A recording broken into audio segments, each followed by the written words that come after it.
طيب أنت لو رجعت إلى الوراء قليلا وحاولت أن تتذكر تلك الصورة التي رسمتها في مخيلتك عن هذه البلاد، هل تغيرت هذه الصورة منذ ذلك الوقت حتى اليوم؟ ما تغير.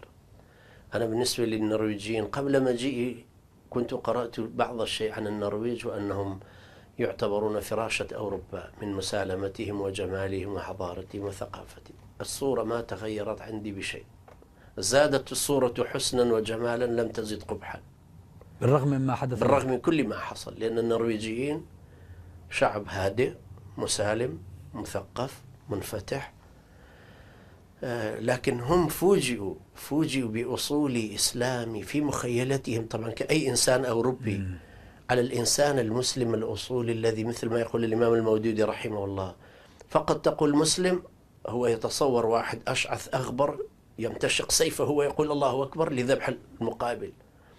فهم النرويجيين مساكين أيضا فوجئوا، صار غول أمامهم وظهر بملابس كردية، لابس قبعة أفغانية ويصرخ وإسلاما، والناس يقولون الله أكبر ومحمدا وإسلاما. فهم يعني وقعوا في شيء نفسي كبير. ثم السياسة والإعلام ما سمحت لهم بإعادة توازن الصورة أو رسم الصورة من جديد.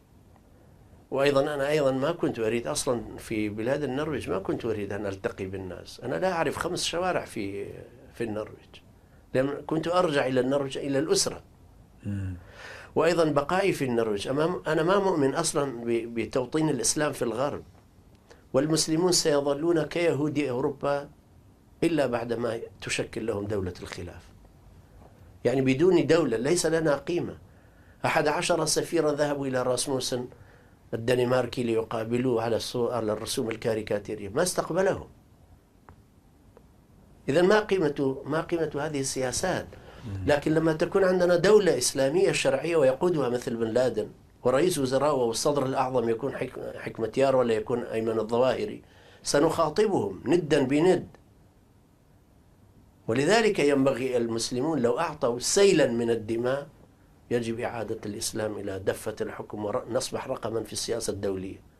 يجب أن نعامل الناس كما يعاملوننا، وهذا يحدث التوازن. هذا الكلام الذي تفضلت به أنك تأمل بدولة إسلامية على رأسها أسامة بن لادن، نعم، وفيها أيمن الظواهري، هذا يرعبهم أكثر وأكثر. حتى لو كان يرعب جيد.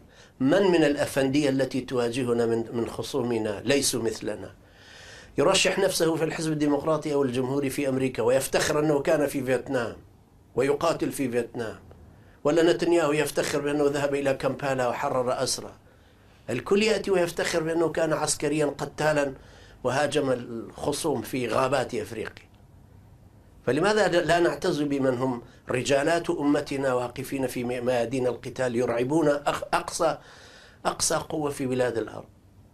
لماذا لا نعتز بهم؟ كم مرة سألوني في المحاكم، ونصف الضغط الذي كان علي قالوا لأنك تحسن الظن ببن لادن. قلت أنا ما أخذ الوصف ممن أنتم تصفون.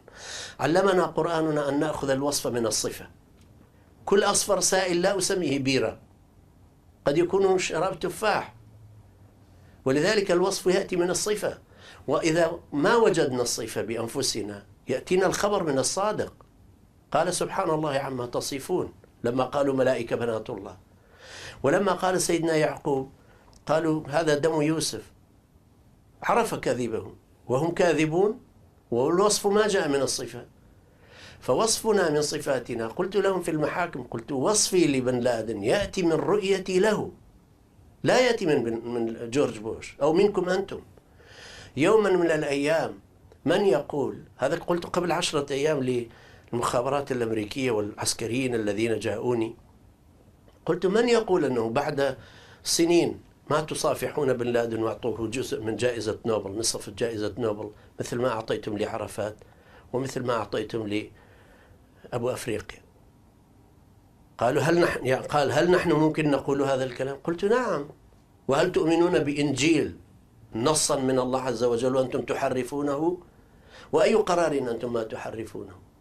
أي شيء هو قديس عندكم مقدس عندكم ما تتجرؤون من ملامسته مثل ما نحن ننظر إلى القرآن الكريم؟ ما عندكم مقدس.